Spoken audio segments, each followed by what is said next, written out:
Bonjour.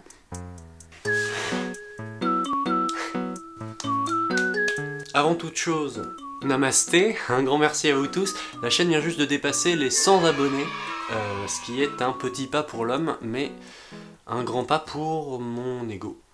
Non, plus sérieusement, ça me fait plaisir de voir petit à petit une petite communauté se former.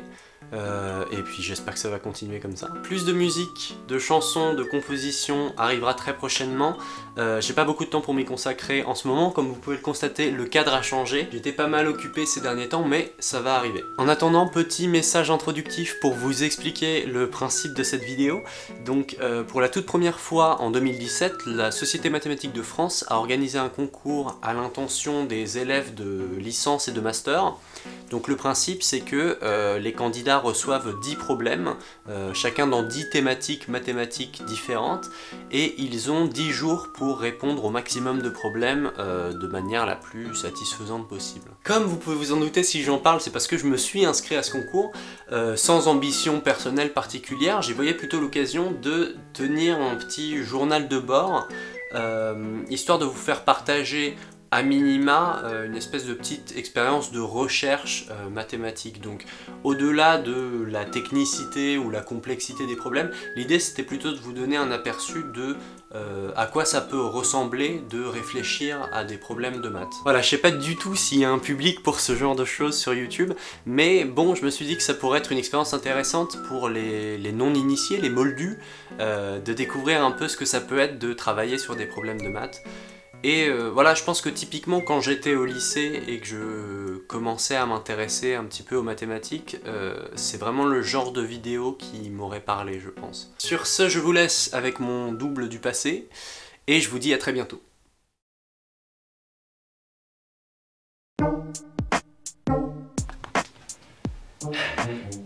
Ça y est, donc les sujets sont tombés ce matin. 10 problèmes dans 10 thématiques différentes. Du coup j'ai un peu survolé l'ensemble des problèmes pour voir à quoi je pouvais m'attaquer.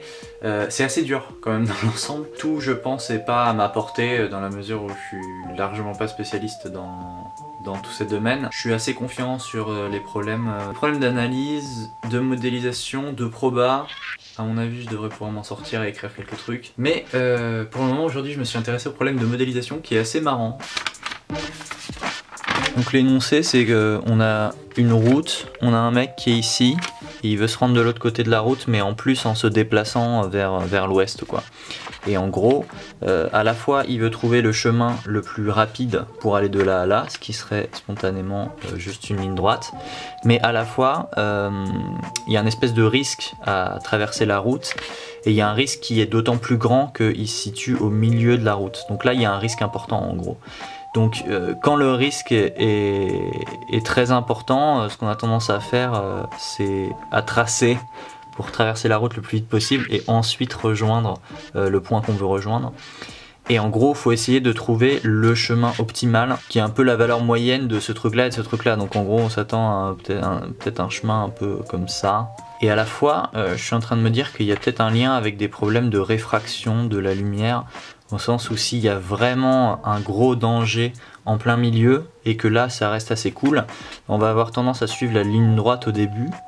Ensuite ici on va tracer un max parce que c'est dangereux, il y a des voitures qui passent, et là on va poursuivre la ligne droite, et c'est un peu comme le trajet de la lumière à travers une lentille ou quelque chose comme ça. Après il demande d'étudier l'aspect de la courbe, donc je pense que globalement, maintenant je suis en train de me dire que ça doit faire un truc un peu convexe-concave comme ça.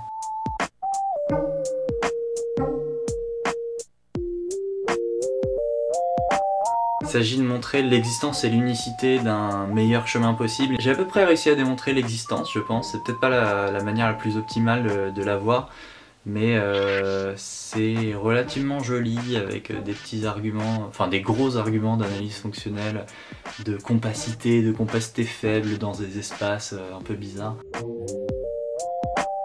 Ah, j'ai veillé toute la nuit hier soir jusqu'à 5 h du mat pour travailler sur le problème de minimisation du chemin. J'ai essayé de tout rédiger proprement, voilà, avec des jolis dessins et tout ça. Je me suis pris la tête à mort parce que je me suis rendu compte au dernier moment quand j'ai recopié pour rédiger proprement que à la toute fin de ma preuve d'existence d'un chemin optimal, il y avait petite erreur qui fait que... Enfin, c'est pas tellement une erreur, mais c'est un truc qui me permet pas de conclure immédiatement et j'ai pas réussi vraiment à trouver comment proprement conclure. Mais du coup j'ai quand même donné des idées en disant que le plus gros du travail je l'ai fait finalement. Et par contre j'ai bien fait d'insister sur cette idée de diffraction, de réfraction de la lumière à travers une lentille, parce que du coup j'ai pu développer un schéma numérique qui permet de voir à quoi ressemble le chemin optimal pour traverser une route en fonction du risque de se faire écraser. Du coup j'ai pu accompagner ma réponse de petits graphes comme ça, donc là c'est la fonction de risque. Et en fait, plus le risque est important et concentré au centre, plus la trajectoire qu'on va prendre va avoir une pente de plus en plus importante. Sur ce, il est 5h-20, je suis encore en pyjama, je n'ai ni petit déjeuner ni déjeuner. Donc ça suffit quoi, lâchez-moi. Du coup je pense que j'ai assez bossé là-dessus pour aujourd'hui. Je vais considérer que ce problème-là il est plié et je vais essayer de m'intéresser à d'autres problèmes dans les jours qui suivent. Allez, on va faire des pâtes.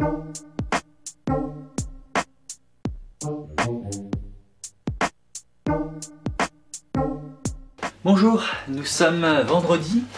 Donc le concours a commencé mardi, donc ça fait mardi, mercredi, jeudi, vendredi. Voilà, ça fait 4 jours que j'y suis. Je suis mathématicien, bonjour. Voilà, aujourd'hui je me suis attaqué au problème de proba. Qui est relativement facile, en tout cas beaucoup plus facile que celui de modélisation. C'est un problème de marche aléatoire dans un contexte relativement simple, donc c'est un espèce de cas d'école quoi. Donc on a un mec qui se déplace le long d'une droite et qui fait des sauts d'avant en arrière à chaque fois indépendamment avec une certaine probabilité donnée de sauter à un endroit ou à un autre. Et on demande de calculer la probabilité que pendant tout son trajet il reste toujours sur une demi-droite, donc toujours du côté positif de la droite mettons. Calculer cette probabilité là en fonction de son point de départ. Qui donne d'abord un cas assez facile où on fait des bonds soit de 1 à droite soit de 2 à gauche avec des probas à donner pour se faire un peu les dents là-dessus. Et après il demande quelle serait une méthode pour calculer ces probabilités là dans un cadre général. Et je sais pas vraiment quel genre de réponse ils attendent pour ça, mais je pense que globalement on peut généraliser la méthode que j'ai employée pour le cas simple, où en gros la propriété de Markov donne une espèce de récurrence linéaire entre les termes de la suite qu'on veut calculer. Et on a des espèces de théorèmes algébriques pour donner une expression explicite des suites qui vérifient ce genre d'équation à récurrence linéaire. C'est des trucs qui sont relativement classiques quoi. Donc ça m'a pas demandé énormément d'inventivité, même si je me suis bien cassé la tête pendant 2 heures sur des calculs parce que je fais des vieilles erreurs de tourderie d'une ligne à l'autre. C'est un peu frustrant quand tu remets tout en question et tu essaies de comprendre la portée algébrique d'un calcul alors qu'en fait il y a une erreur à la ligne 2 quoi. Mais enfin c'est la vie. Du coup je pense que je vais mettre ces idées là au propre là ce soir et puis passer à autre chose demain. Bonjour, finalement j'ai rien fait aujourd'hui. Finalement j'ai pas du tout bossé sur les problèmes aujourd'hui parce que j'ai profité de mon temps pour tourner une vidéo qui en principe devrait déjà être sortie quand ceci sortira. J'ai rédigé la première partie du problème de proba et j'ai à peu près une idée de ce que je veux dire pour la deuxième. Donc je commencerai par faire ça demain. On verra bien. Bonsoir, il est actuellement 21h42. J'ai pratiquement pas fait de maths de la journée, là je m'y suis mis ce soir. Du coup je me suis intéressé au problème de théorie de la mesure qui est pas très intéressant à raconter comme ça. C'est juste vraiment une histoire de... C'est juste une inégalité à obtenir qui est un peu technique. Il n'y a rien de très vulgarisable de sous-jacent, donc je vais pas trop en parler.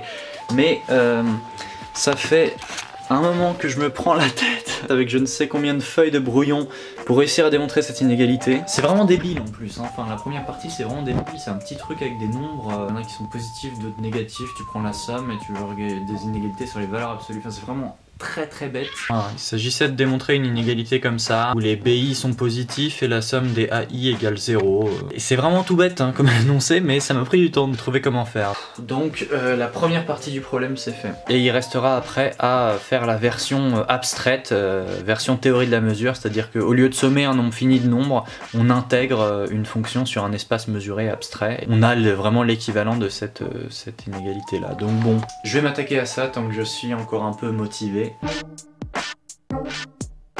Update, finalement je pensais avoir trouvé la bonne façon de résoudre ce truc et en fait, de nouveau en essayant de le rédiger proprement, je me suis rendu compte que c'était pas bon.